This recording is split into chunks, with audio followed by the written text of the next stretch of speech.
Sa kanyang pagpasok sa mundo ng Encantadia, makikinigma rin para sa mga diwata ng Lireo, ang isang mulawin na gagampanan ni Pambansang Bay Alden Richards. Yan ang chika ni Nelson Canlas.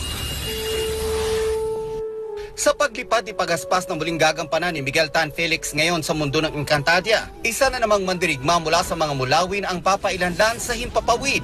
Walang iba kundi si Alden Richards. Gaganap si Alden bilang silakan, ang mulawin na sumumpa ng kanyang katapatan at makikipaglaban para sa mga diwata. At sila ay darating. Happy naman ako, Pinilson, kasi actually, growing up, lumaki ako ng may Encantadia. Bago para kay Alden ang gumanap sa isang maaksyong telefantasya. Sa ngayon, sinasanay na ni Alden ang pagkilos sa ginawang costume fitting kanina. Hindi lang daw sa pisikal na aspeto at galing sa pag-arte ang kanyang inihahanda para sa Pambansang Bay. Isang malaking hamon nito na dapat niyang pagbutihin para sa kanyang mga tagahanga. Diet kasi syempre yung costume, hindi naman ganun para pag sinungkatan tayo, slim na slim. At saka hindi, ang action, tama. Ay, oo, ganyan. So dapat fit din. Buti na lang may konting background tayo sa working out, saka sa mga ma-actionng eksena.